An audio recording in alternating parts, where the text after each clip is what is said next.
নমস্কার বন্ধুরা, স্বাগতম জানাচ্ছি আরও কিচেনে। তো চলে আসলাম রান্নার কাছে। আজকে সব কিছু গুছিয়ে নিয়ে তো বন্ধুরা আজকে রান্না করব এই যে চায়না পুঁটি মাছ। এই যে মাছ কিন্তু আমি আগে থেকে দিয়ে নিয়েছি পরিষ্কার করে। আর এই মাছ রান্না করবো কাঁচা কলা দিয়ে আর আলু দিয়ে। আর তার জন্য মশলা নিয়েছি আমি এখানে আদা আর জিরা বাটা, লঙ্কার গুঁড়ো, হলুদ, আর নিয়েছি পেঁয়াজ রসুন বাটা।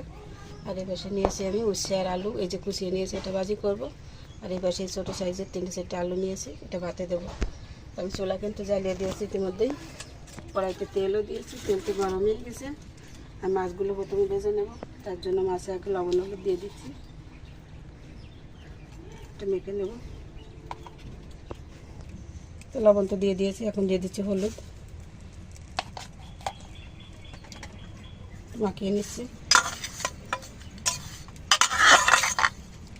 মশলার ভিতরে একটু জল দিয়ে গুলে দিচ্ছি। আর এই বাটিতে কিন্তু মশলা ছিল, আমি এই জলটা দিয়ে দিচ্ছি, দিয়ে এটা গুলে আমি পরে দিয়ে দেবো।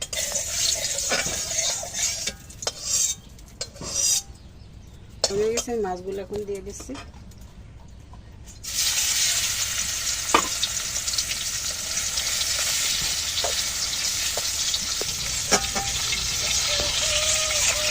মাছটা সুন্দর করে ভেজে নিলাম, এখন তুলে নিচ্ছি।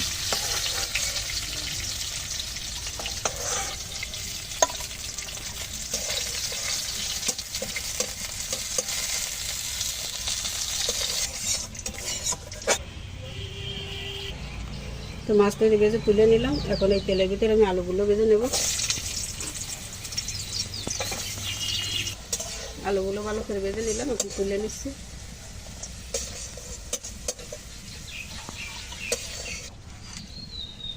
তো মাছ তরকারিতেই ভালো করে ভেজে নিলাম।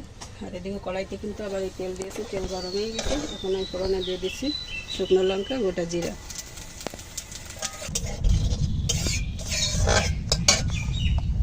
এরকম সামান্য হলুদ দিয়ে দিচ্ছি, আর দিয়ে দিচ্ছি গুলে রাখা মশলা।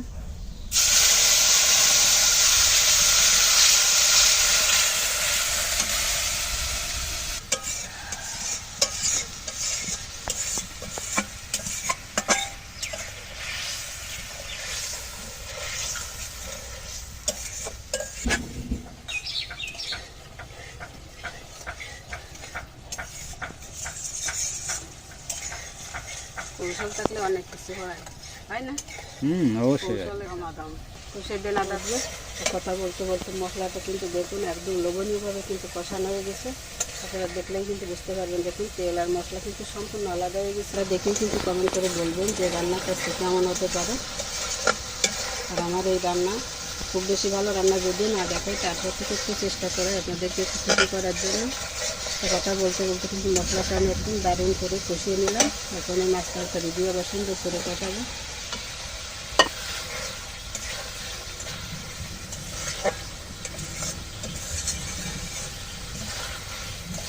মাছ তরকারি খারাপ হোক সেটা কোনো কথা না, রান্না যদি ভালো হয় ওই মাছের কথা মনে আসবে না, তরকারির কথা মনে আসবে না, কী খাচ্ছি তখন শুধু মনে হবে শুধু রাঁধুনির আঙুল ছেটে খাই, এমনটাই হবে। কিন্তু আমি যে ভালো রান্না করতে পারি সেটা বলছি না, যে কোনো রাঁধুনির কথাই বলছি। রান্নার তো একটা গুণগত কৌশল থাকা চাই, সেটা যে রাঁধুনি জানে তার রান্না কিন্তু অবশ্যই ভালো হবে। আমরা বাইরে রান্না করছি, বয়টা একটু বেশি আছে, ওই দেখুন মেঘ ডাকছে। হালকা একটু জল দিয়ে দিচ্ছি, জলটা দিয়ে ভালো করে কষিয়ে নেব, তারপর জলের জল দিয়ে দেবো পরে।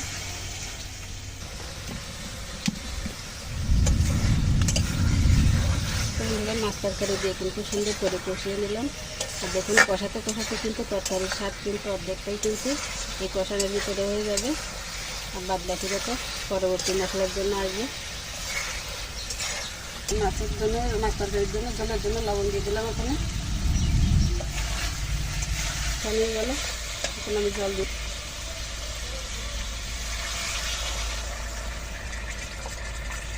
দেখুন গরম জলের প্রভাবটা সাথে সাথে কিন্তু গলা উঠে গেল। ঢাকনা তুলে নিলাম, রান্নাও কিন্তু ফিরে হয়ে গেছে। আমি এখন দিয়ে দিচ্ছি একটু আদা বাটা, 1/2 চামচ দিয়ে দিলাম।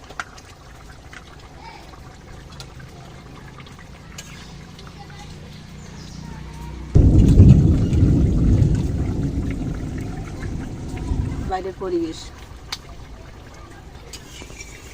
দেখুন বন্ধুরা, সারা আকাশে মেঘাচ্ছন্ন, দেখেছেন?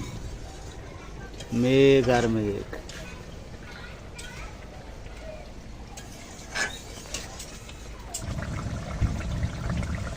তো রান্না হয়ে গেলে এখন দিচ্ছি 1/2 চামচ ভাজা জিরার গুঁড়ি, ভালো করে মিশিয়ে আমি এখন তরকারি নামিয়ে নেব। তো বন্ধুরা, আমার এই রান্না কেমন লেগেছে আপনাদের কাছে কমেন্ট করে বলবেন। ভালো লাগলে চ্যানেলটিকে সাবস্ক্রাইব করবেন, আমাদের সাথে থাকবেন, দেখতে থাকবেন এইভাবে আমাদের রান্না।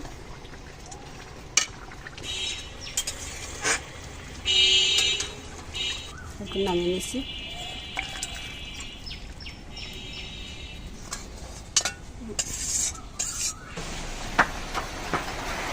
তো বন্ধুরা, রান্না হয়ে গেল, যখন বৃষ্টিও চলে আসলো। তো আজকে রান্না এই পর্যন্তই রাখছি। ভালো থাকবেন, সুস্থ থাকবেন, দেখতে থাকুন আমাদের আগামী ভিডিওগুলো। নমস্কার।